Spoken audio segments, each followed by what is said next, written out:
Hello everyone, myself Mangal Pandey and welcome back to your channel physics fundamentals. So आज हम लोग कर रहे थे स्ट्रेट लाइन में आज हम लोग करेंगे ग्राफिकल रिप्रेजेंटेशन। ठीक है, तो देखो बहुत सारा फंक्शंस होता है। फिजिक्स तो फंक्शन से ही बनता है कि एक वेरिएबल इससे ये दूसरे से क्या डिपेंडेंसी है, सबका डिपेंडेंसी चेक करते हैं। तो चेक करेंगे तो साथ ही साथ ग्राफ भी बन सकता है ना। तो ग्राफ इस सेंस में बहुत इंपॉर्टेंट है, और क्योंकि आगे बहुत जगह ग्राफ यूज करना है।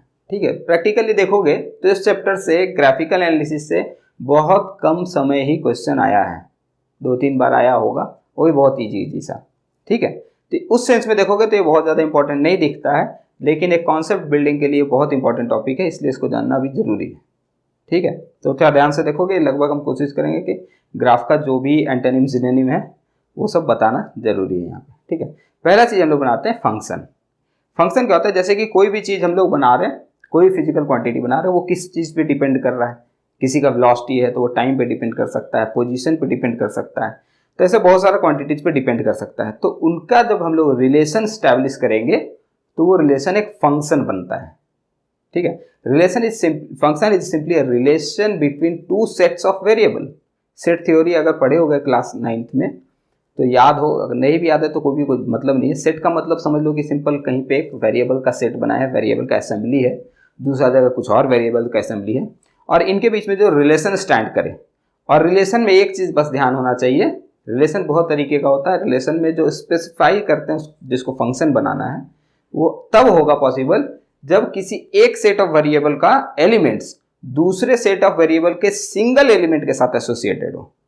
ठीक है, इसका उसके साथ बहुत सारे एलिमेंट एसोसिएटेड हो सकता है, लेकिन मतलब यहाँ y और x बोले तो y का एक एलिमेंट के साथ x का बहुत सारे एलिमेंट हो सकता है एसोसिएटेड हो, लेकिन x के किसी भी एक एलिमेंट को देखोगे तो उससे y का सिंगल एलिमेंट रिलेटेड होगा, एसोसिएटेड होगा, मल्टीपल एलिमेंट नहीं होना चाहिए। ठीक है, तो इसमें हम लोग दो टर्म यूज करते हैं, डिपेंडेंट वेरिएबल और इंडिपेंडेंट वेरिएबल। डिपेंडेंट वेरिएबल मतलब वो वेरिएबल जो इंडिपेंडेंट पे डिपेंडेंट है, निर्भर है। एक वेरिएबल रखो, मान लो जैसे हम x लिख रहे हैं कि x इज इंडिपेंडेंट वेरिएबल, तो x का वैल्यू जैसे चेंज करोगे y का वैल्यू चेंज करेगा। ठीक है, यानी x पे डिपेंडेंट है y। ठीक है, y पे x डिपेंडेंट नहीं है। उसी की समझने के लिए तुमको समझा रहे हैं कि एक एग्जांपल ले सकते हो, time is almost everywhere independent variable, है ना। टाइम जब तक रिलेटिविटी थ्योरी ना पढ़ो तब तक वो हमेशा इंडिपेंडेंट वेरिएबल के जैसा ही बिहेव करेगा।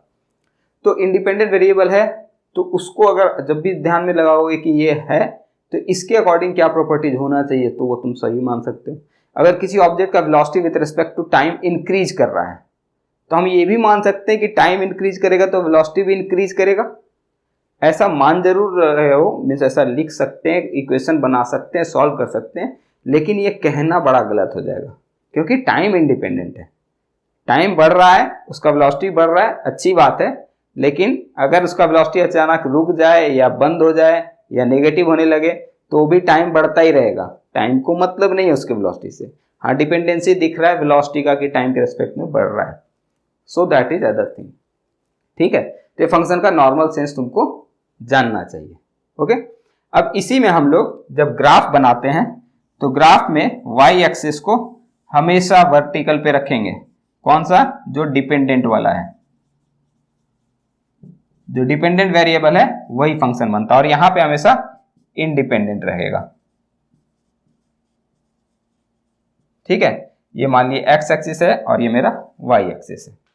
ओके, तो इसमें फंक्शन होने का एक लॉजिक बस ये ध्यान रखना है कि अगर कहीं पे ऐसा कोई ग्राफ बन रहा है तो इसको देखोगे किसी एक स्पेसिफिक वैल्यू पे तुमको बहुत जगह ये कट करता हुआ दिखेगा।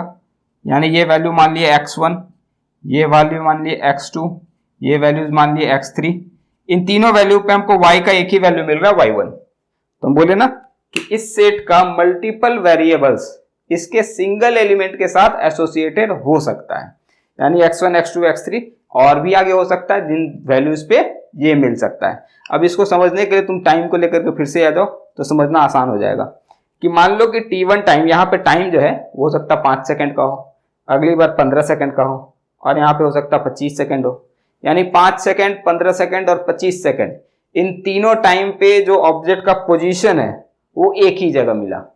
तो इसमें कोई दिक्कत नहीं है। कोई मान लो 1 डायमेंशन पे चल रहा है तो आगे जा रहा है, तो किसी एक पोजीशन को क्रॉस किया 5 सेकंड के बाद, फिर वो आगे जाके लौटने लगा तो 15 सेकंड के बाद फिर उसी पोजीशन को क्रॉस किया, फिर लौटने के बाद फिर आगे जाने लगा, तो थोड़े समय के बाद जो 25 सेकंड आया 25 सेकंड के बाद वापस वो उसी जगह पे दिख रहा है। यानी कि मल्टीपल टाइम पे वो एक ही जगह पे स्पॉट किया जा सकता है, दैट इज पॉसिबल। ठीक है, लेकिन अगर हम ऐसा बना दें जैसे ये y है और ये x है, तो यहां पे अगर इस ग्राफ को देखोगे तो यहां पे वर्टिकल लाइन अगर कोई एक प्लॉट किया जाए तो हमको दिख रहा है कि किसी एक स्पेसिफिक x1 वैल्यू पे y का 2 वैल्यू मिल रहा है, कि यहां पे कट किया है कि यहां पे कट किया, यानी कि y का ये वैल्यू मिला और y का ये वैल्यू मिला। मान लीजिए ये y1 है, ये y2 है, यानी किसी एक स्पेसिफिक वैल्यू पे x के y का 2 वैल्यू मिल रहा है, तो ये पॉसिबल नहीं है।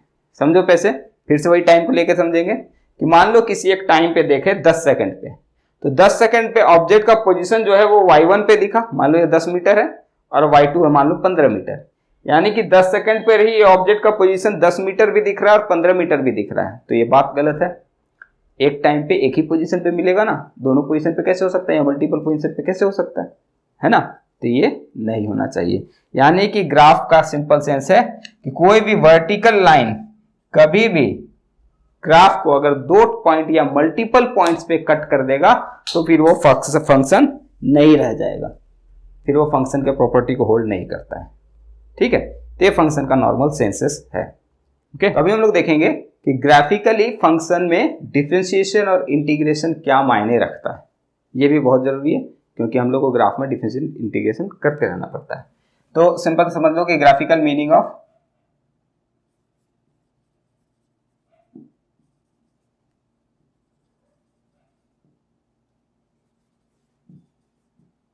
Differentiation and integration.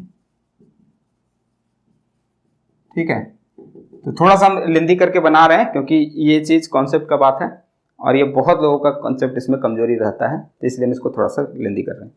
तो डिफरेंशिएशन क्या हुआ कि अगर हम लोग कोई फंक्शन को डिफरेंशिएट करें तो ग्राफ पे क्या असर पड़ेगा, ग्राफ पे क्या उसमें जानकारी निकलेगा। ओके, तो सिंपल समझ लो कि अगर कोई एक फंक्शन है y is a function of x, तो हम लोग लिख सकते हैं y is equal to fx, function of x। ठीक है, तो y का differentiation dy by dx with respect to x, independent variable के रेस्पेक्ट में जो डिफरेंशिएशन होता है ये बताता है स्लोप ऑफ ग्राफ। ठीक है, ग्राफ का स्लोप का मतलब कि अगर कोई ग्राफ है ऐसा, मान लिया कि कोई भी ग्राफ ऐसा बना दिया, तो किसी भी स्पेसिफिक पॉइंट पे, मान लो कि हम इस पॉइंट पे देखना चाह रहे हैं, तो इस पॉइंट पे जो टेंजेंट बनेगा, टेंजेंट मान लो कि कुछ ऐसा बना। ठीक है, तो ये टेंजेंट हॉरिजॉन्टल एक्सिस को जहां पे कट करेगा वहां पे इसके साथ कुछ एक एंगल बनाएगा। ये मान ली ये एंगल बन रहा है थीटा। ठीक है, ये किस पॉइंट पे हुआ, एग्जैक्टली जब फंक्शन में x का वैल्यू x1 था, तो किसी एक स्पेसिफिक वैल्यू पे, ये y वर्सेस x का ग्राफ है, किसी एक स्पेसिफिक वैल्यू x1 पे ग्राफ का हम अगर डिफरेंशिएशन करेंगे तो इस टेंजेंट का स्लोप मिलता है। टेंजेंट का स्लोप का मतलब ढलान, तो टेंजेंट का स्लोप क्या वो मिलता है, यानी कि dy बाई dx हमको क्या मिलता है, slope of graph at that point. ठीक है, dy by dx will be equal to tan theta. dy by dx किस पॉइंट पे निकाल रहे हैं, एट x1, स्पेसिफिक पॉइंट पे x1 पे, तो हर अलग अलग वैल्यूज पे dy बाई dx अलग अलग आएगा, स्लोप आएगा। तो स्लोप को सिंपल तुम ऐसे देख सकते हो, कभी बनाने का ऐसे जरूरत नहीं पड़ सकता है, एंगल निकालना रहा तभी बनाने की जरूरत पड़ेगा, लेकिन वो भी ऐसे एंगल तो निकलेगा नहीं, फिर प्रोटेक्टर प्लेस करना पड़ेगा। तो ऐसे करके हम लोग स्लोप का अंदाज लगा सकते हैं कि ऊपर की तरफ है कि नीचे की तरफ है। नीचे जाने का मतलब हो गया स्लोप नेगेटिव, ऊपर जाने का मतलब हो गया स्लोप पॉजिटिव, और फ्लैट पैरेलल चला जाएगा तो स्लोप 0। तो 3 तरीके का स्लोप मिलेगा। अगर ग्राफ कभी ऐसा जा रहा है तो यहां से तुम किसी भी पॉइंट पे देखो तो ऑलवेज स्लोप क्या मिलेगा, पॉजिटिव, क्योंकि जो थीटा का वैल्यू मिलेगा, किसी भी पॉइंट पे स्लोप बनाओगे तो जो थीटा मिलेगा वो 90 से कम होगा। अगर किसी पॉइंट पे हम स्लोप बनाए तो ये थीटा आया, theta will be less than 90 degree. तो 90 से कम है तो tan थीटा का वैल्यू हमेशा पॉजिटिव होता है, तो इसलिए स्लोप हमेशा यहाँ पे पॉजिटिव मिलेगा इस पूरे केस में। अब यही चीज दूसरा कर लें कि अगर मान लो कि फ्लैट ऐसे चल रहा है तो उस केस में थीटा क्या हो गया, किसी भी पॉइंट पे देखोगे तो theta is equal to 0 degree मिलेगा हर पोजीशन पे। तो ऐसे केस में स्लोप क्या हो गया, स्लोप इज 0, यानी डिफरेंशिएशन भी 0 होगा। तीसरा केस बनेगा कि अगर ऐसा है कि ग्राफ नीचे की तरफ जा रहा हो, मतलब ऐसे जा रहा हो, तो किसी पॉइंट पे अगर स्लोप बना करके देखो, जैसे मान लीजिए इस पॉइंट पे हम स्लोप बना करके देखें तो ऐसे यहां पे कुछ कट किया, तो एंगल जो है ये पॉजिटिव एक्स एक्सिस से दिखते हैं। So this will be hour angle theta. अभी वहां पे थीटा देखो 90 से ज्यादा है, theta is greater than 90 degree, और tan थीटा जो होता है वो 90 से बड़ा होता है तो नेगेटिव हो जाता है, tan theta will be equal to negative, यानी कि मेरा स्लोप भी क्या हो जाएगा, नेगेटिव। तो बस तुमको ये पॉजिटिव नेगेटिव स्लोप समझना है। जब भी ग्राफ दिखे तो कहां पॉजिटिव स्लोप होगा, कहां नेगेटिव स्लोप होगा, कहां जीरो होगा। तो ये सेंस बताता है कौन, डिफरेंशिएशन। अगर ग्राफ को डिफरेंशिएट करोगे तो स्लोप मिलेगा, यानी कि अगर तुमको स्लोप कहीं पे दिख रहा है, अगर कहीं पे ग्राफ दिख रहा है और ग्राफ से तुमको अंदाजा लगा, अब ये जरूरी कैसे है समझो, कि मान लो ये डिस्प्लेसमेंट और टाइम का ग्राफ है, मान लीजिए ये डिस्प्लेसमेंट और टाइम का ग्राफ है और स्लोप आ रहा है पॉजिटिव, यानी कि डिस्प्लेसमेंट का change with respect to time is positive. Displacement का differentiation dx upon dt will be positive, यानी वेलोसिटी क्या होगा, पॉजिटिव होगा। तो ऐसा रहा केस तो वेलोसिटी पॉजिटिव रहेगा, ऐसा रहा केस तो वेलोसिटी नेगेटिव मिलेगा, ऐसा रहा ग्राफ तो वेलोसिटी 0 मिलेगा, कांस्टेंट हो गया। ठीक है, वेलोसिटी 0 हो गया, ऑब्जेक्ट रेस्ट पे हो गया। ठीक है, इसको रब करें तो बताएंगे डबल डिफरेंशिएशन के लिए। अगर कहीं पे डबल डिफरेंशिएशन करते हैं तो क्या मिलता है, d2y अपॉन dx स्क्वायर।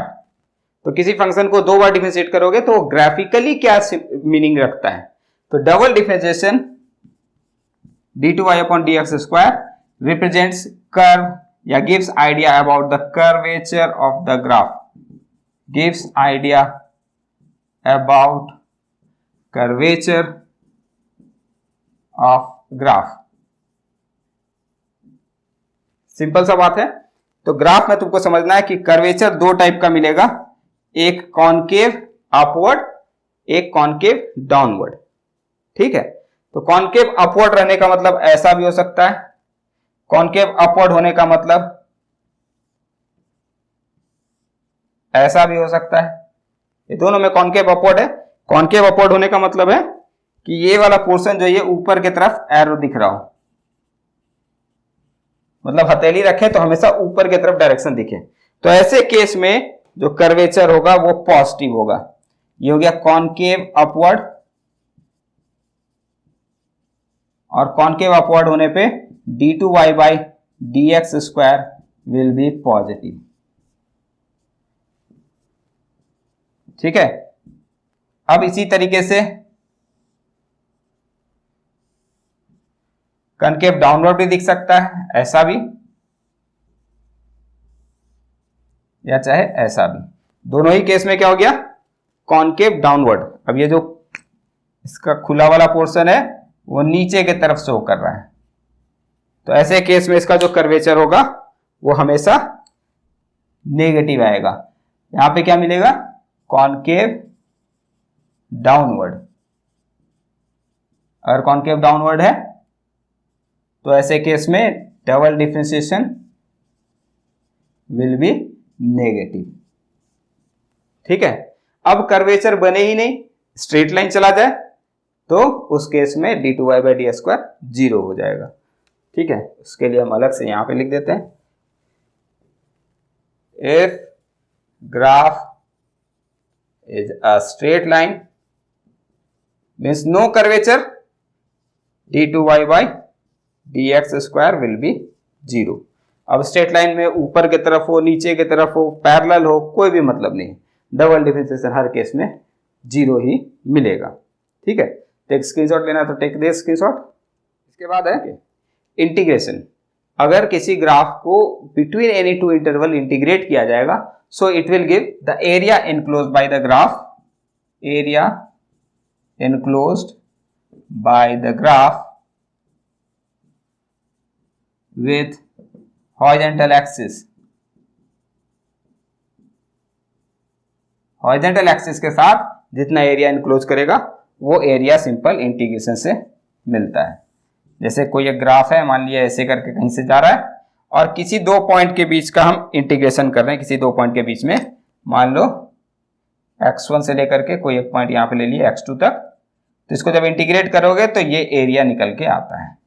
ठीक है, ये हो गया y वर्सेस x का ग्राफ। तो ये मान लो कि ये एरिया, इस पॉइंट्स को लेते हैं P Q R S। ठीक है, तो अगर हम लोग y को इंटीग्रेट किए with respect to dx in the interval from x1 to x2, तो ये मिलता है area of P Q R S, जो P Q R S से इनक्लोज्ड हुआ ये एरिया मिलता है। ठीक है, तो इनका भी बहुत सारा यूज है कि एरिया निकालने का मतलब है कि हम लोग कहीं पे इंटीग्रेशन करना हो और तुम्हारे सामने ग्राफ रखा हुआ हो तो फंक्शन नहीं मिलेगा। अगर समझो कि हमको इंटीग्रेशन करना हो तो हमको एक फंक्शन चाहिए कि चलो एक्स स्क्वायर dx का इसको इंटीग्रेशन कर दिए, या कोई एक फंक्शन है तो उसको इंटीग्रेट कर दिए, लेकिन कहीं पे फंक्शन नहीं दिया हो, ग्राफ दिया हुआ हो, तो वहां पे इंटीग्रेट करने के लिए उस ग्राफ का एरिया निकाल लेंगे। ग्राफ का एरिया निकालने का और भी तरीका हो सकता है, अगर सिमेट्रिकल ग्राफ हो, ट्राइंगल बन रहा हो, रेक्टेंगल बन रहा हो, तो एरिया निकाल के ग्राफ का हम लोग काम कर सकते हैं। ठीक है, तो इस पर आप थोड़ा सा अंडरस्टैंडिंग देखेंगे। बाकी सारा ग्राफ जो है, displacement time graph, velocity time graph, acceleration time graph, किसको कैसे प्लॉट करते हैं, कैसे उसको रीड करते हैं। ठीक है, सो टेक द स्क्रीनशॉट। तो ओके, हम लोग को यहाँ पे कुछ ग्राफ पढ़ना पड़ेगा, position time graph, velocity time graph and acceleration time graph. Acceleration time graph बहुत कम पूछा जाता है, उससे बहुत कम क्वेश्चन बनाता है, क्योंकि उसका अप्रोच जो है वो बहुत ज़्यादा नहीं बनता है। बताएंगे कि क्या है, नहीं है। सबसे ज़्यादा इंपॉर्टेंट हो जाता है वेलोसिटी टाइम ग्राफ। इसमें दोनों तरीके मूव करने का पॉसिबिलिटीज है, यानी कि इससे हम लोग डिस्प्लेसमेंट भी निकाल सकते हैं, इससे एक्सेलरेशन के बारे में बता सकते हैं। बताने के लिए डिस्प्लेसमेंट टाइम ग्राफ से भी एक्सेलरेशन तक का भी आइडिया लग सकता है, बट एग्जैक्ट फिगर नहीं बता सकते। ठीक है, एग्जैक्ट फिगर बताने के लिए वेलोसिटी टाइम ग्राफ चाहिए। तो हम लोग देखें कि डिस्प्लेसमेंट टाइम ग्राफ पे क्या करेंगे। तो पोजीशन टाइम ग्राफ कैसा कैसा बन सकता है, एक एक करके सारा ग्राफ बनाएंगे, उसके बाद समझेंगे कि अगर कोई एक ऑब्जेक्ट है, उसका पोजीशन मान लीजिए एस से डिनोट किया और टाइम लग रहा है टी से, अगर ये ऐसे चल रहा है, यानी इसका मतलब क्या हुआ कि ऑब्जेक्ट का जो पोजीशन है वो फिक्स है, किसी भी टाइम इंटरवल पे देखोगे तो वो वही पोजीशन पे दिखेगा। तो ये क्या हो गया, ये सिंपल रेस्ट का कंडीशन है, इसमें और कुछ ज्यादा बोलने की जरूरत नहीं है। अगर ग्राफ ऐसा है तो यहां पे क्या दिख रहा है कि ये पोजीशन बढ़ रहा है। ठीक है, बढ़ने से क्या होगा, कुछ वेलोसिटी भी हो सकता है, कुछ एक्सेलरेशन भी हो सकता है। तो ये सिंपल ध्यान रखना है कि अगर ऐसा ग्राफ दिख रहा है तो इसका पोजीशन चेंज हो रहा है, यानी कि वेलोसिटी कुछ होगा। अब वेलोसिटी जो यहां पे होगा ये कांस्टेंट होगा। क्यों कांस्टेंट होगा, और साथ ही साथ पॉजिटिव भी होगा, क्योंकि इसका किसी भी पॉइंट पे अगर स्लोप देखोगे तो हर स्लोप का एंगल यही मिलेगा, सेम एंगल का स्लोप मिलेगा। ठीक है, तो ऑलवेज स्लोप सेम मिलेगा। अगर तुमको वेलोसिटी पूछ भी दिया जाए तो ये सिंपली tan थीटा होगा। ठीक है, किसी भी पॉइंट पे इसका वेलोसिटी सेम मिलेगा। अब वेलोसिटी कांस्टेंट है तो एक्सेलरेशन क्या होगा, 0। और एक्सेलरेशन के लिए बताए थे डबल डिफरेंशिएशन, डिस्प्लेसमेंट का डबल डिफरेंशिएशन करते हैं तो एक्सेलरेशन मिलता है, और डबल डिफरेंशिएशन से क्या मिलता है, कर्वेचर। तो कर्वेचर क्या है, d2y by dt square, d2x upon dt square. ठीक है, तो ये कर्वेचर कैसा दिख रहा है, 0। कर्व्ड है, इन स्ट्रेट लाइन है, तो स्ट्रेट लाइन में कर्वेचर 0 हो जाता है, तो इसलिए एक्सेलरेशन क्या हो जाएगा, 0। ठीक है, अब ग्राफ ऐसा दिखे तो यहां पे सारा चीज बता सकते हैं। वेलोसिटी पॉजिटिव है, कैसे बोले पॉजिटिव है, क्योंकि किसी पॉइंट पे स्लोप देखोगे वो हमेशा ऊपर की तरफ दिख रहा है। स्लोप ऐसे बनना चाहिए, स्लोप ऐसे बनेगा तो नेगेटिव हो जाएगा। तो इसका स्लोप यानी कि dy by dx upon dt ये पॉजिटिव होगा, तो इसी वजह से वेलोसिटी पॉजिटिव हुआ। एक्सेलरेशन का बात किया जाए तो एक्सेलरेशन क्या होगा, पॉजिटिव या नेगेटिव, एक्सेलरेशन होगा पॉजिटिव। क्यों, कॉनकेव अपवर्ड है, d2y बाई dt स्क्वायर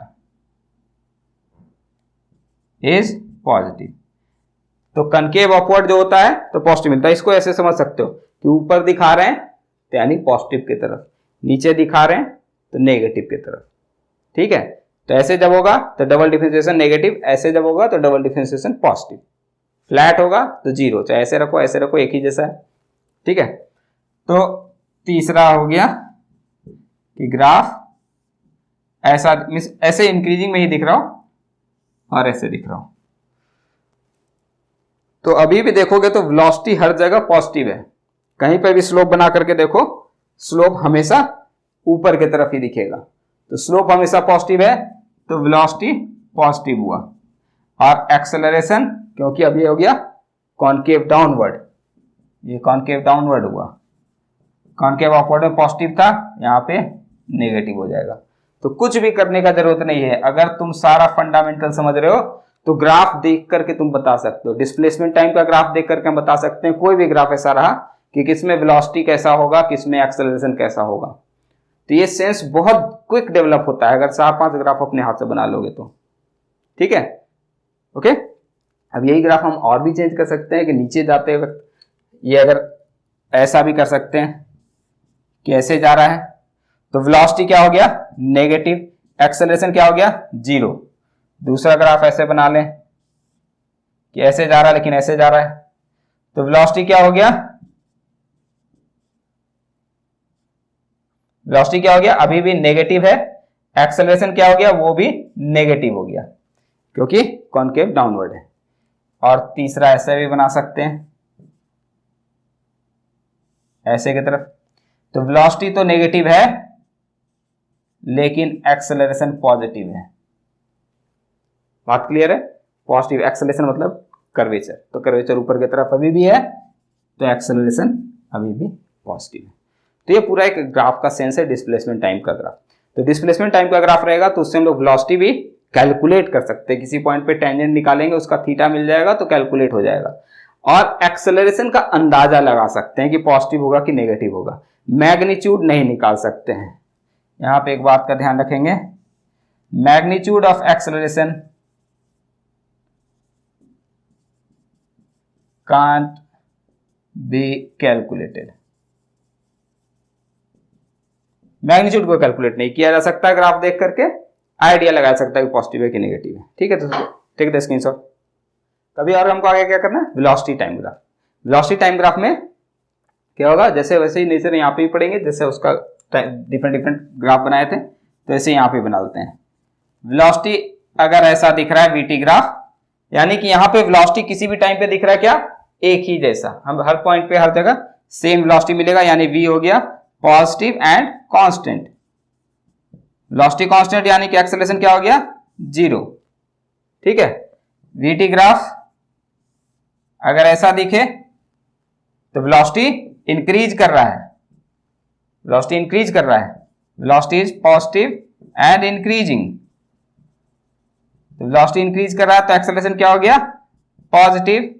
और क्योंकि इसका स्लोप बताएगा वेलोसिटी, एक्सेलरेशन ये पता चलता है स्लोप से, तो स्लोप देखो, इसका स्लोप कांस्टेंट होगा, इसका हर जगह पे स्लोप सेम होगा, सेम एंगल थीटा मिलेगा, तो इस वजह से इसका स्लोप कांस्टेंट है, तो पॉजिटिव एक्सेलरेशन होगा एंड कांस्टेंट होगा। सिमिलरली इस पे देखें तो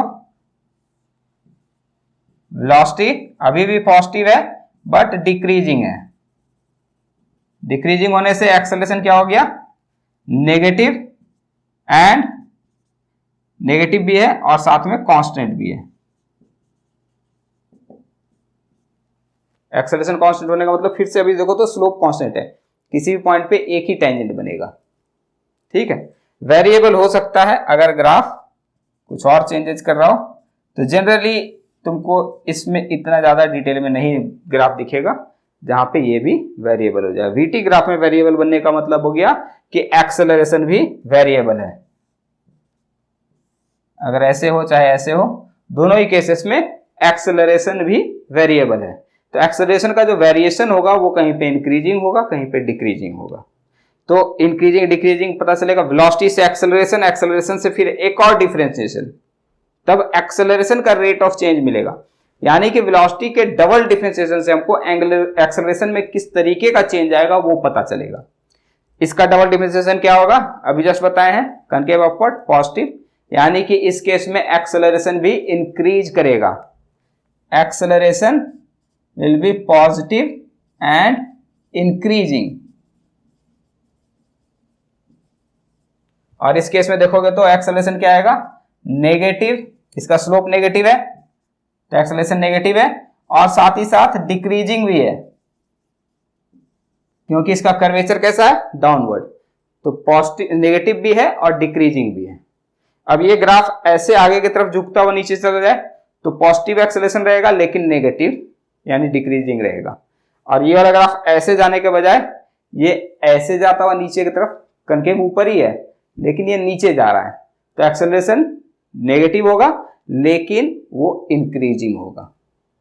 ठीक है, तो ये दोनों सेंसेस ग्राफ में मिल सकता है, that is the most possible thing. अब हमको वेलोसिटी टाइम ग्राफ से एक और चीज निकाल सकते हैं, वो है डिस्प्लेसमेंट। ये बोलते हैं वेलोसिटी टाइम ग्राफ ज्यादा इंपॉर्टेंट है क्योंकि वेलोसिटी वीटी ग्राफ से हम एक्सेलरेशन का भी आइडिया लगा सकते हैं इन सबको देख के कि एक्सेलरेशन कहाँ पॉजिटिव होगा, कहाँ नेगेटिव होगा, कहाँ कांस्टेंट होगा, कहाँ वेरिएबल होगा। तो ये सारा आइडिया मिल सकता है एक्सेलरेशन के बारे में। और इसी ग्राफ से हम डिस्प्लेसमेंट तक भी जा सकते हैं, वो हो गया इंटीग्रेशन से। ठीक है, इंटीग्रेशन करने का मतलब एरिया निकालना। ओके, तो इसका भी स्क्रीनशॉट ले लो। तो बताएंगे कि वीटी ग्राफ से हम लोग इंटीग्रेशन का क्या यूटिलाइजेशन करते हैं। ये तो क्या डिफरेंशिएशन से पता करना, यानी एक स्टेप आगे जाएंगे तो वेलोसिटी से एक्सेलरेशन का आइडिया लगा, एक स्टेप पीछे जाना यानी इंटीग्रेशन करना। तो इंटीग्रेशन करेंगे तो भी कुछ मिलेगा। तो वीटी ग्राफ को अगर इंटीग्रेट करोगे, ये मान लो कि कोई भी एक वीटी ग्राफ है, इसको हम इंटीग्रेट किए between any two points x, यहाँ पे टी है तो T1 एंड T2 ले रहे हैं, T1 से T2 के बीच में, तो ये एरिया मिलेगा। और ये एरिया क्या देगा, v dt का इंटीग्रेशन, यानी v dt का इंटीग्रेशन किया जाए from T1 to T2, so it will give area of, यही पॉइंट ले लेते हैं, PQRS, PQRS। और ये एरिया वास्तव में है क्या, हम लोग को पता है v dt यानी वेलोसिटी टाइम का इंटीग्रेशन करते हैं तो हमको मिलता है displacement, displacement in time interval T1 to T2, T1 से T2 टाइम के बीच में जो डिस्प्लेसमेंट होगा वो मिल जाएगा। तो अगर ये यहाँ पे ग्राफ हो सकता है ऐसा हो कि एरिया निकालना पॉसिबल नहीं हो, बट जनरली जो ग्राफ आता है वो तुमको स्ट्रेट लाइन वाला नेचर का रहेगा, कभी ऐसे कभी ऐसे कभी ऐसे। ये मान लो डिस्प्लेस वेलोसिटी टाइम ग्राफ किसी का दिया हुआ है। ठीक है, अगर ये वेलोसिटी टाइम ग्राफ है और तुमको पूछा जाए कि what will be displacement between this time T1 से T2 तक, ये मान लो दिया T1, ये मान लिया दिया T2। ठीक है, तो एक एग्जांपल समझ लो कि ऐसा अगर तुमको जैसे जनरल सिचुएशन रहा तो हम लोग को ग्राफ में एरिया निकालना रहेगा। तो ये एरिया क्या बन जाएगा, इसको दो पार्ट कर दोगे तो एक रेक्टेंगल बन गया और इधर में एक ट्रेपेजियम बन गया। ठीक है, तो इन दोनों का एरिया निकाल लेंगे अलग अलग से। जैसे मान लीजिए ये A B C D और ये E और ये F। सो डिस्प्लेसमेंट सिंपल लिख सकते हैं, displacement in time T1 to T2 will be equal to area of ABCD, एक रेक्टेंगल है, plus area of BEFC, BEFC। तो दोनों का अलग अलग एरिया निकाल लोगे। ये सब चीज का तो एरिया निकालना आसान है, एरिया निकाल लेंगे, जोड़ देंगे, तो हमको डिस्प्लेसमेंट के लिए इंटीग्रेशन वगैरह करने की जरूरत नहीं पड़ी।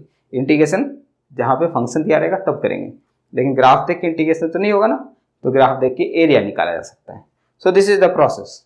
ठीक है, और लास्ट रह गया एक्सेलरेशन टाइम ग्राफ, तो उसमें कुछ ज्यादा करने के लिए नहीं है। एक्सेलरेशन टाइम ग्राफ तुमको जनरली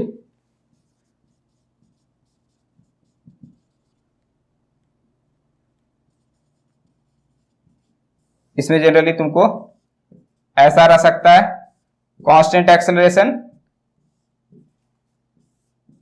ऐसा रह सकता है इंक्रीजिंग एक्सेलरेशन, ऐसा रह सकता है डिक्रीजिंग एक्सेलरेशन। ठीक है, कांस्टेंट, इंक्रीजिंग और ये डिक्रीजिंग। ठीक है, तो एक्सेलरेशन टाइम ग्राफ में बहुत ज्यादा कुछ बोलने की जरूरत नहीं है। इस पे एक दो क्वेश्चन है, एक क्वेश्चन करा देंगे तो बात क्लियर हो जाएगा। ठीक है, तो सबका स्क्रीनशॉट ले लो, कुछ प्रॉब्लम्स बनाते हैं, बात क्लियर हो जाएगा सब।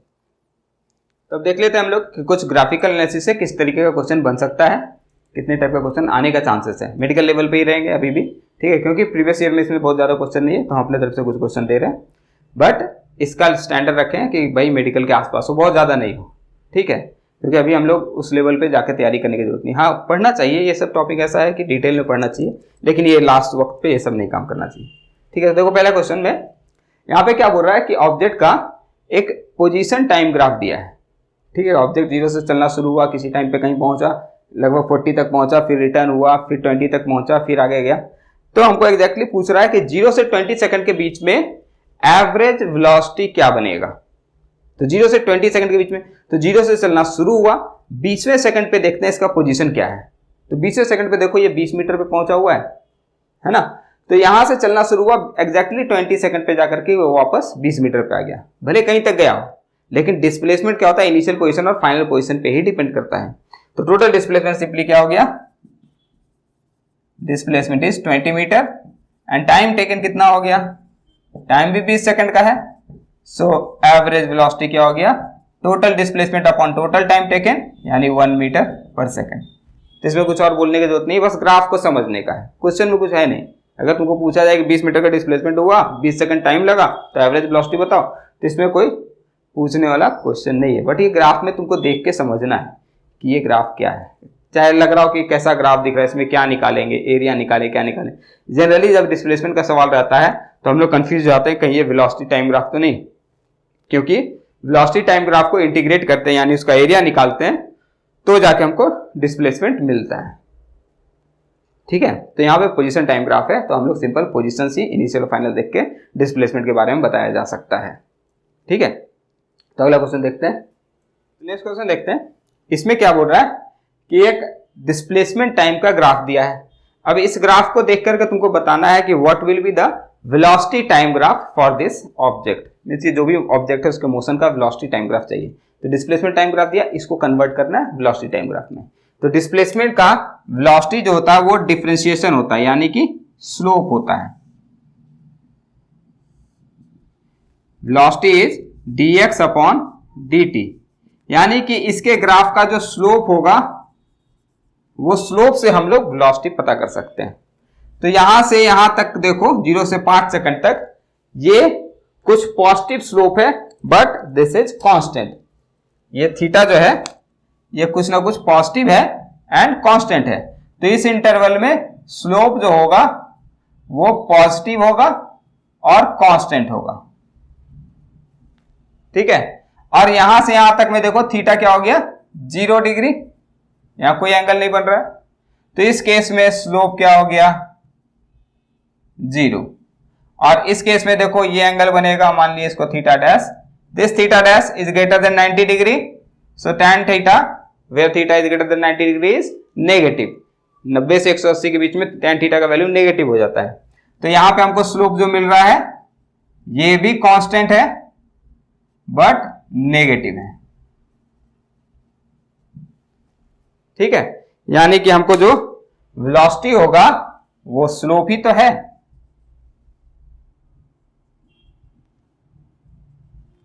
तो 0 से 5 सेकंड तक इसके पास कुछ कांस्टेंट वेलोसिटी होगा। ठीक है, इसके बाद 5 सेकंड से 15 सेकंड तक इसका वेलोसिटी 0 हो गया, स्लोप 0 है तो वेलोसिटी 0 हो गया। 15 से 20 सेकंड तक इसके पास सिमिलर अमाउंट का नेगेटिव में वेलोसिटी हो जाएगा। 20 के आगे ये नीचे गया है कि कांस्टेंट हो गया है ये नहीं बताया है, यानी आगे का ग्राफ दिया नहीं है, तो इसलिए हम इसको क्लोज नहीं भी कर सकते हैं। क्लोज करने का मतलब है कि हम मान लीजिए कि ये रेस्ट पे आ गया, रेस्ट पे नहीं बता रहा है।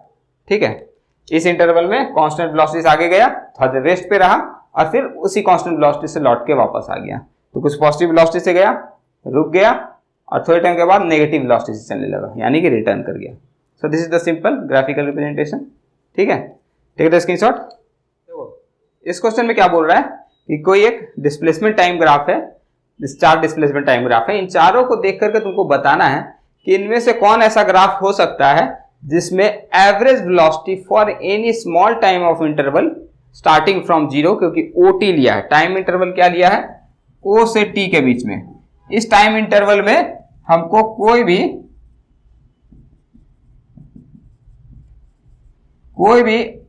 ग्राफ का एवरेज वेलोसिटी 0 आ जाए, वैसा कौन सा ग्राफ है कि कोई भी ग्राफ को देख के बताया जा सके। तो एक एक करके सभी ग्राफ को देख लेते हैं, बहुत दिक्कत नहीं है, समझ में भी आ जाएगा। ये डिस्प्लेसमेंट है और टाइम है। तो पहला वाला ग्राफ जो है कुछ नेगेटिव से चलना शुरू हुआ और कुछ ऐसे पॉजिटिव तक गया। ठीक है, तो सिंपल समझो कि ये क्या बता रहा है कि कुछ एक माइनस पॉइंट होगा, मान लो -x1 पॉइंट से ये चलना शुरू हुआ, फिर आगे कहीं पे किसी पॉइंट तक गया। यानी कि अगर हम लोग इसको लीनियर डिस्प्लेसमेंट में देखेंगे तो ये 0 है मान लो, तो यहां कुछ -x1 से चलना शुरू हुआ और ऑब्जेक्ट कहीं आगे मिल रहा है, वापस -x1 यानी जिस पॉइंट पे चला है उस पॉइंट पे वापस तो कभी नहीं गया। तो जैसे उस पॉइंट पे कभी ये वापस नहीं गया है, इस ग्राफ को देख के तो नहीं लग रहा, हो सकता है आगे चला जाए, कि हो सकता है कि आगे घूमते हुए ये पहुंच जाए वहां पे, लेकिन दिया तो नहीं है। तो मेरे अंदाज से अभी हम यहाँ पे कंफर्म नहीं बोल सकते हैं कि क्या होगा। और वेलोसिटी एवरेज 0 होने का मतलब क्या है, V एवरेज इज 0। ये तभी हो सकता है जब displacement in this time interval 0 to t will be 0। Displacement 0 होने का मतलब है कि जिस पॉइंट से चलना शुरू हुआ उसी पॉइंट पे आकर के रुक जाए या उस पॉइंट पे पहुंच जाए किसी भी टाइम इंटरवल पे। तो देखो ये दूसरे ही ग्राफ में हमको दिख रहा है क्लियरली कि दूसरा ग्राफ कैसा चल रहा है, ऐसा चल रहा है कुछ।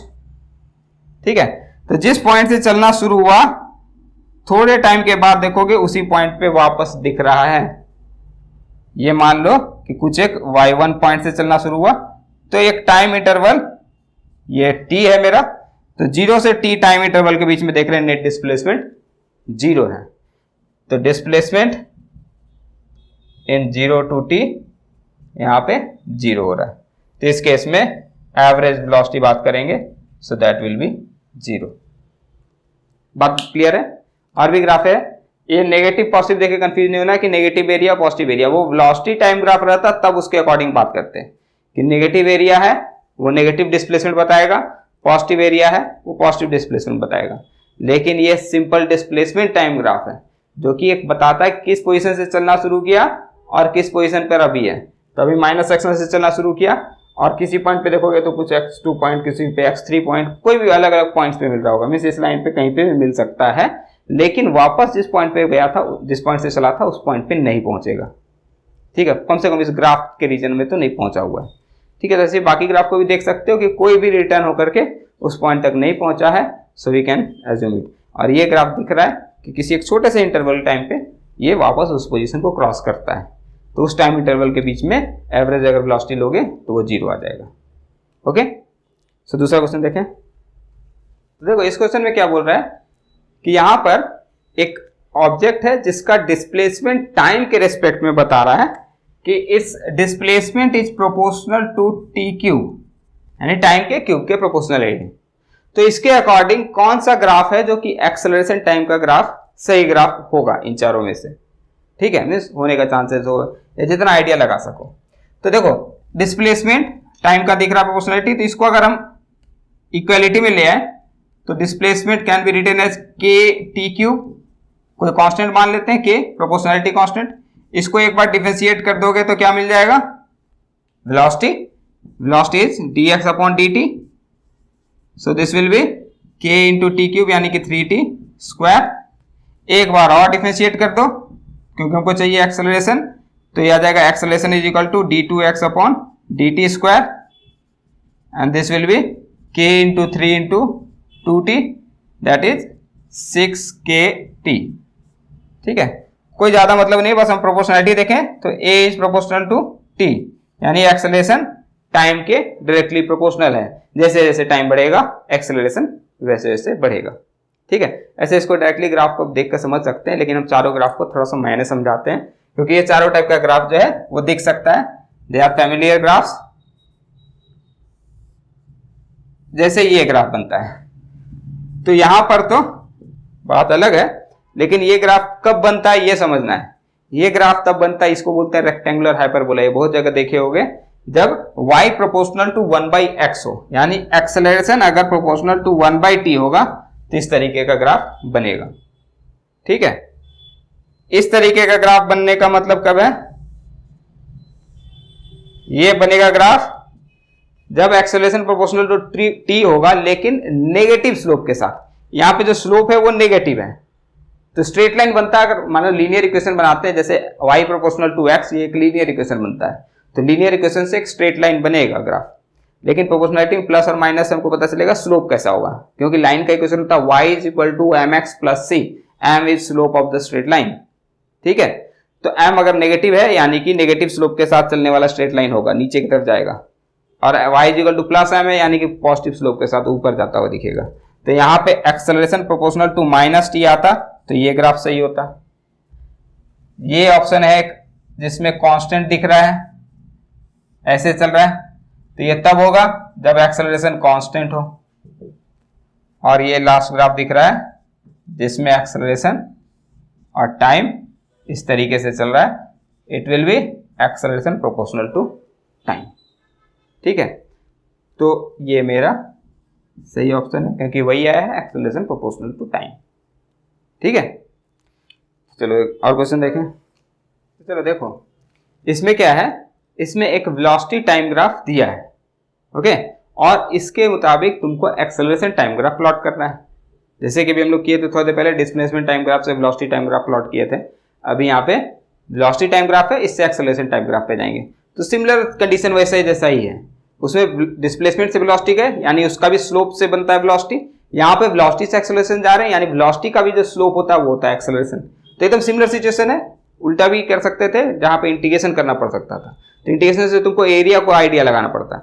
तो इसलिए जनरली जो दिया जाता है वो डिक्रीजिंग ऑर्डर में, मींस डिस्प्लेसमेंट से वेलोसिटी का बनाओ, वेलोसिटी से एक्सेलरेशन का बनाओ, तो क्या होगा कि डिफरेंशिएशन से हम लोग आगे प्रोसीड कर सकते हैं, उसके स्लोप को देख करके आगे बना सकते हैं, डिसाइड कर सकते हैं। ठीक है, तो यहां पर क्या है, पहले देखो यहां से यहां तक का स्लोप फिक्स है, ये मान लिया कुछ थीटा है, which is greater than 90 degree, यानी कि स्लोप क्या होगा, नेगेटिव। किस इंटरवल में, पूरा यहां से यहां तक का, ये पूरे इस इंटरवल में नेगेटिव स्लोप हुआ यानी कि नेगेटिव एक्सेलरेशन होगा। क्लियर है, और इस इंटरवल में मान लो कुछ एक theta dash which is great smaller than 90 degree, वो एक्यूट एंगल है, तो इस केस में जो स्लोप होगा वो पॉजिटिव होगा, और पूरा यहां से यहां तक स्ट्रेट लाइन है, तो इस केस में स्लोप पॉजिटिव मिला। तो पॉजिटिव स्लोप है तो इस इंटरवल में जो एक्सेलरेशन होगा that acceleration will be positive. इस इंटरवल में नेगेटिव एक्सेलरेशन, इस इंटरवल में पॉजिटिव एक्सेलरेशन। तब ग्राफ बनाना बहुत आसान हो गया कि तुमको सिंपल क्या करना है कि दो इंटरवल के बीच में प्लॉट्स करना है। ओके, यहां से यहां तक में कुछ नेगेटिव एक्सेलरेशन ऐसे चला, और फिर सडनली पॉजिटिव एक्सेलरेशन हो गया, तो ऐसे कुछ चलेगा। ठीक है, आगे और ग्राफ चलेगा तो और इस तरह से अप डाउन करता हुआ ग्राफ चलता रहेगा। ठीक है, so you can simply find out the option. एक ऑप्शन में ऐसा दिख रहा है इंटरवल, लेकिन उसमें आधे टाइम का दे रहा है कि यहां से यहां तक नेगेटिव ले रहा, फिर यहां से यहां तक पॉजिटिव ले रहा, फिर नेगेटिव फिर पॉजिटिव, तो अलग अलग हाफ में। ऐसा नहीं है, ये पूरा यहां से यहां तक सेम स्लोप है यानी कि सेम एक्सेलरेशन है। यहां से यहां तक वेलोसिटी नेगेटिव हो गया, जैसे कि कोई ऑब्जेक्ट आगे जा रहा है और एक्सेलरेशन पीछे की तरफ लग रहा है, तो वो सडनली पीछे नहीं चलेगा, वो थोड़ी दूर तक आगे ही जाएगा जब तक कि उसका वेलोसिटी जीरो ना हो जाए। तो अभी भी इस पे एक्सेलरेशन पीछे की तरफ लग रहा है, लेकिन वेलोसिटी आगे है, तो धीरे धीरे वेलोसिटी डिक्रीज होता गया, वेलोसिटी जीरो हो गया, और फिर उसके बाद फिर रिटर्न करने लगेगा, क्योंकि एक्सेलरेशन अभी भी पीछे की तरफ काम कर रहा है, तो फिर एक्सेलरेशन नेगेटिव होने लगा, वेलोसिटी नेगेटिव की तरफ चलने लगा, और फिर एक टाइम के बाद यहां मैक्सिमम तक पहुंचा, फिर एक्सेलरेशन पॉजिटिव हो गया। तो एक्सेलरेशन जैसे पॉजिटिव हुआ तो सडनली फिर आगे चलने लगेगा। ठीक है, सडनली फिर आगे जैसे यहां पे एक्सेलरेशन फिर से पॉजिटिव हो गया, तो अभी तो इसके पास कुछ वेलोसिटी है, तो सडनली ऐसा नहीं है कि वहां पे फिर पॉजिटिव में चलने लगेगा, अभी नेगेटिव में ही जा रहा है, लेकिन नेगेटिव में इसके पास पहुंचते पहुंचते कुछ वेलोसिटी आ गया, तो उस वेलोसिटी की वजह से फर्दर कुछ और आगे ही चलता रहेगा, उल्टे डायरेक्शन नेगेटिव में चलता रहेगा, और एक्सेलरेशन इसको पुल करता रहेगा। फिर धीरे धीरे वेलोसिटी इसका जीरो होगा, फिर ये आगे की तरफ चलने लगेगा। तो जैसे कि एसएचएम पढ़े हो, एसएचएम में भी ऐसा ही होता है कि ऐसा नहीं कि सडनली रुक गया, सडनली चेंज हो गया। एक्सेलरेशन पॉजिटिव होता है, कभी नेगेटिव होता है, कभी एक्सेलरेशन वेलोसिटी पैरेलल होता है सेम डायरेक्शन में, कभी एक्सेलरेशन वेलोसिटी ऑपोजिट हो जाता है, एंटी पैरेलल हो जाता है। तो ये सब चलता रहता है। ठीक है, तो ठीक है स्क्रीनशॉट। तो देखो ये एक क्वेश्चन देखते हैं जिसमें हमको डिस्प्लेसमेंट निकालना फ्रॉम वेलोसिटी टाइम ग्राफ। यहाँ पे वेलोसिटी टाइम ग्राफ दिया, डिस्प्लेसमेंट चाहिए। तो वेलोसिटी टाइम ग्राफ से डिस्प्लेसमेंट जाने के लिए क्या करना, हमको इंटीग्रेशन करना है, क्योंकि वी डी टी का इंटीग्रेशन अगर करते हैं हम लोग with any given time interval T1 से T2, तो ये सिंपली हमको क्या मिलता है, displacement in this time interval T1 से T2। ठीक है, वेलोसिटी को टाइम के रेस्पेक्ट में अगर इंटीग्रेट कर दिया जाए तो हमको डिस्प्लेसमेंट मिलेगा। तो यहां पर भी हम लोग इंटीग्रेट करके निकाल सकते हैं पूरा। यहाँ पे 0 से टाइम 15 सेकंड के बीच में हमको डिस्प्लेसमेंट चाहिए। और ये बात बताए थे कि जब हम लोग किसी ग्राफ को इंटीग्रेट करते हैं तो that integration can be find out from the area of the graph, area enclosed by the graph from horizontal axis between that interval of time. तो यहाँ पूरा यहाँ से यहाँ तक का इंटरवल ऑफ टाइम देखना है, तो पूरे इंटरवल में जो एरिया इनक्लोज कर रहा है वो पूरा एरिया हमको कैलकुलेट कर लेना है। That's it. ये पूरा एरिया निकाल लोगे तो टोटल डिस्प्लेसमेंट मिल जाएगा। तो एरिया निकाल लेते हैं, सिंपल सा बात है। तो यहाँ पे कुछ पॉइंट्स का मार्किंग कर देते हैं, ए बी सी डी, इसको भी देते हैं ई एफ जी। ठीक है, तो टोटल जो भी डिस्प्लेसमेंट आएगा from 0 to 15 second will be given by area of O A B C D E F G O, पूरा यहां से यहां तक का पूरा एरिया। तो पार्ट बाय पार्ट देखें। पहले एक देखो, यहां पे एक ट्रेपेजियम बना, इस पार्ट को देखो, ये ट्रेपेजियम बना। इसके लिए ट्रेपेजियम का एरिया जरूरी पड़ता है। तो ट्रेपेजियम समझो, ट्रेपेजियम का एरिया क्या होता है, फॉर्मूला वैसे कभी पढ़े होगे 9th में,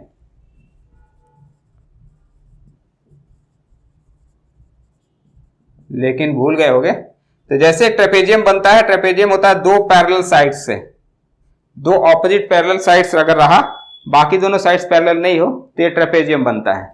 तो ये इन दोनों का साइड का लेंथ पता होना चाहिए और इन दोनों के बीच में परपेंडिकुलर डिस्टेंस क्या है वो पता होना चाहिए। ये मान लिए कि h है। ठीक है, तो area will be half into sum of parallel sides L1 plus L2 into perpendicular distance that is h। तो ये एरिया का फॉर्मूला होता है ट्रेपेजियम का, ये याद रखना है। अगर ऐसा कभी क्वेश्चन आएगा तो ट्रेपेजियम बनेगा ही और उसका एरिया निकालना ही पड़ेगा। तो यहां पर हम लोग करेंगे तो क्या आएगा, हाफ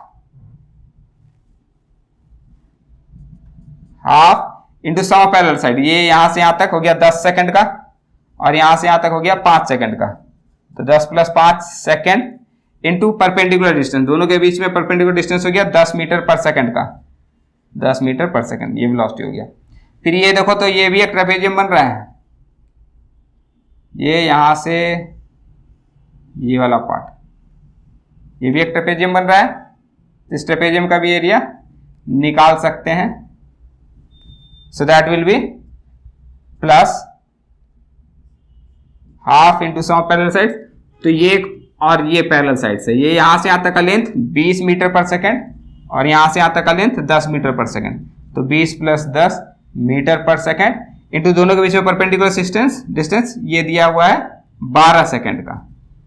ठीक है, ये हो जाएगा इंटू 2 सेकेंड। इन दोनों के बीच में डिस्टेंस 10 से 12 सेकेंड यानी कि 2 सेकेंड हो गया। फिर ये लास्ट वाला एक ट्रायंगल है, तो उसके लिए आ गया हाफ इंटू बेस हो गया 12 और 15 3 सेकेंड गुने हाइट हो गया 20 मीटर पर सेकेंड का। ठीक है, अब सबको कैलकुलेट कर लो और कुछ करना नहीं है। 10 5 15 गुने हो गया 75 मीटर, प्लस हो गया हाफ, 2 2 कैंसिल हो गया, तो 20 10 30 मीटर और प्लस ये 2 से 10 और 3 30 मीटर, ये भी। तो ये टोटल कितना हो गया, 30 30 60 और 130 135 मीटर। तो ये टोटल डिस्प्लेसमेंट रह गया। तो इसी तरीके से डिस्प्लेसमेंट भी निकालने वेलोसिटी टाइम ग्राफ से पूछा जा सकता है। ठीक है, जनरली ऐसे स्ट्रेट लाइन वाले रहेगा, कर्विकल नहीं रहेगा। कर्विकल रहा जैसे पैराबोला इलिप्स बन रहा हो तो इलिप्स का पूछा जा सकता है, सर्कुलर पूछा जा सकता है, मीन्स सर्कल का कुछ पोर्शन बन रहा हो, इलिप्स का पोर्शन बन रहा हो तो उतने तक पूछा जा सकता है। फिर पैराबोला वगैरह बनेगा तो फिर इक्वेशन दिया रहेगा तो फिर इक्वेशन से ही इंटीग्रेट करके निकालेंगे, फिर वो ग्राफ से नहीं निकालेंगे, ठीक है। और कभी कभी जैसे कि यहाँ पर सभी का सभी पॉजिटिव में डिस्प्लेसमेंट हुआ, कभी सिचुएशन ऐसा भी रह सकता है कि मान लो कि कोई एक ग्राफ है जिसमें ऐसा हो रहा है कि कुछ नेगेटिव से चलना शुरू किया, फिर कुछ पॉजिटिव में चला और फिर कुछ ऐसा चल रहा है। जैसे अगर ऐसा वीटी ग्राफ रहा तो इस केस में देख रहे हैं क्या हम कि कुछ एक एरिया जो है वो पॉजिटिव और नेगेटिव दोनों बन रहा है। जैसे अगर ये इक्विवेलेंट है कि मान लो ये 0 से 5 सेकंड, 5 से 10 सेकंड, 10 से फिर ये कुछ मान लो 30 सेकंड, ऐसा कुछ टोटल टाइम दिया है और टोटल टाइम में डिस्प्लेसमेंट चाहिए। तो इधर वाले एरिया को देखो, ये मान लो हो गया -10 मीटर पर सेकंड का और इधर वाला हो गया +10 मीटर पर सेकंड का। तो ये दोनों ट्राइंगल जो है ये सिमिलर ट्राइंगल दिख रहा है, इक्विवेलेंट कॉन्ग्रुएंट ट्राइंगल है ना। तो इधर में कुछ पॉजिटिव एरिया आएगा, सॉरी नेगेटिव एरिया आएगा और ये वाला कुछ पॉजिटिव एरिया आएगा। तो ये नेगेटिव और पॉजिटिव एक दूसरे को कैंसल आउट कर लेगा, ठीक है। यानी कि कुछ नेगेटिव में डिस्प्लेसमेंट हुआ और कुछ पॉजिटिव में डिस्प्लेसमेंट हुआ, ये दोनों डिस्प्लेसमेंट मिला करके हो गया 0। ओके, तो बाकी जो टोटल डिस्प्लेसमेंट निकालना रहा कि यहां से मान लो 0 से लेकर 30 सेकंड तक टोटल डिस्प्लेसमेंट बताओ, तो सिर्फ इस रेक्टेंगल का डिस्प्लेसमेंट निकाल लेंगे, एरिया निकाल लेंगे, वो टोटल डिस्प्लेसमेंट आ जाएगा, इधर का माइनस कर देंगे। तो ऐसा बहुत बार सिचुएशन ऐसा बनाया जाता है, कुछ नेगेटिव और पॉजिटिव होता है जो कैंसिल होने लग रहा है। बस ये थोड़ा ध्यान रखना है कि ट्रायंगल्स बराबर हो, ऐसा नहीं कि इधर का छोटा ट्रायंगल इधर का बड़ा ट्रायंगल और दोनों को तुम माइनस करके 0 कर दे रहे हो, तो वैसा पॉसिबल नहीं है, दोनों बराबर दिखना चाहिए, ठीक है। या तो एरिया निकाल लोगे, निकालने में ज़्यादा मेहनत नहीं रहेगा, लेकिन बहुत बार ऐसा होगा कि देख करके बता सकते हैं। जैसे कि तुमको साइन कॉस का ग्राफ होता है, तो साइन कॉस के ग्राफ में भी ये बनता है, जैसे कि मान लो कि साइन थीटा का ग्राफ है, तो साइन थीटा के ग्राफ में भी जानते होगे कि इसका भी इंटीग्रेशन अगर हम लोग करते हैं साइन थीटा या कॉस थीटा को पूरे साइकिल के लिए, तो ये 0 आता है। वजह क्या होता है कि जितना इधर पॉजिटिव एरिया हुआ उतना ही नेगेटिव एरिया हुआ, तो ये दोनों 0 होता चला गया, फिर अगला साइकिल का उसमें ही पॉजिटिव और नेगेटिव एरिया 0 हो जाएगा, तो टोटल डिस्प्लेसमेंट हमेशा 0 होता चला जाता है, ठीक है। तो ऐसा जनरली क्वेश्चंस बन सकता है। These are all types of questions which may come from the graphical analysis from 1D motion, ठीक है। और भी ग्राफ्स का अप्रोच है, लेकिन जगह जगह पे बताया जाएगा, 1D मोशन के लिए इतना काफ़ी है। और मिस इसमें भी अगर पढ़ना चाहो तो बहुत डिटेल है, बट वो ज़रूरत नहीं है, ठीक है। अभी लास्ट मोमेंट पे तुम इतने पे कंसंट्रेट रखो और इतने टाइप का कुछ क्वेश्चंस का प्रैक्टिस कर लो, कुछ चांसेस है कि एक आ जाए, बहुत बार नहीं आया तो हो सकता है कि इस बार आ जाए, ठीक है। So have a good day now, फिर नेक्स्ट चैप्टर स्टार्ट करेंगे। सॉरी, अभी इसमें काइनेमेटिक्स बाकी है, काइनेमेटिक्स कर लेंगे उसके बाद।